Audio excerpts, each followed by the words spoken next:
Hawk and Dove number 8, the end of the series, written by Rob Liefeld, art by Rob and Marit Michaels. Last issue, there was a hunter and something about the Diak, and Hawk had his finger cut off, Dove had her hair cut off, and then they were rescued by some mystery woman named Zira. Just accept that because this issue just wraps it up nearly immediately. So this is just an extended fight scene issue. They're breaking into the lair of the Diak, which I guess is a name for like dragon or something.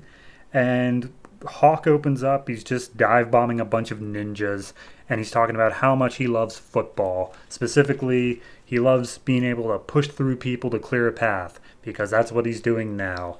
And he beats up a whole bunch of ninjas. He gets stabbed in the chest, and his healing factor is the only thing that keeps him alive. And so he keeps on fighting through, despite the fact the pain is so much, blah, blah, blah. But in the end, it turns out he's only a distraction because down beneath, underneath, like, I guess the top floor down in the basement, Dove and Zira are busting in to take out the hunter and the dude in charge. I think it's just named Diak. So we get a bit of backstory that apparently way back in the day there were actual literal angels, and the Diak consumed the angels, and then Dove makes the leap that, what's that? They eat and kill winged things? Okay, so for some reason Hawk and Dove are reincarnations of ancient angels. And the Diak likes eating birds because angels are hard to come by nowadays. So they see Hunter and a bunch more ninjas, and they keep on fighting through. And eventually Zira's dealing with the ninjas, and Dove goes over to deal with Hunter, and she's like, you don't have the drop on me this time, so it's an even fight, and I can win.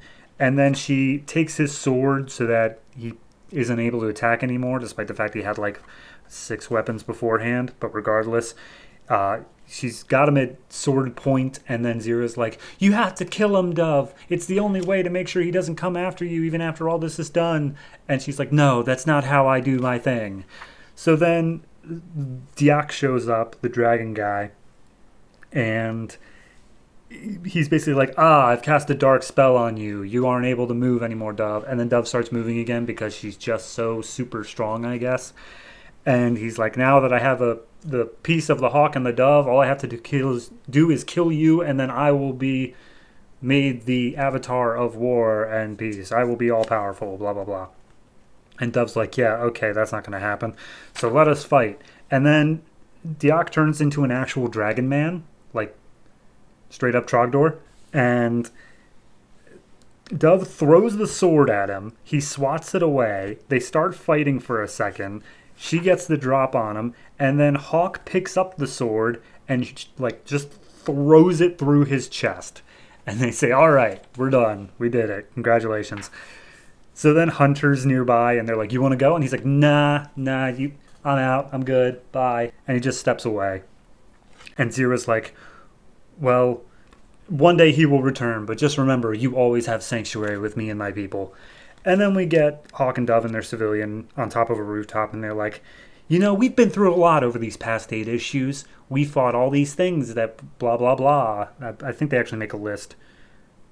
I don't care to find it. So regardless, they just say, but no matter what, we will always be together as Hawk and Dove. The beginning. The end. So yeah, it was... I do feel that this suffered from they wanted to do a lot longer stuff, but then they made the first arc like 5 issues, and then they just had to do tiny little fill-in stuff when they told they were only going to have 8. So it did take away from that a little bit, but it wasn't the worst way to end the story. Here's the thing. They keep on talking about the war circle and the avatars and how important they are, stuff like that, but they never actually explain why. They never actually show why. Like, throughout all of this, I never got the feeling of why Hawk and Dove are so goddamn important.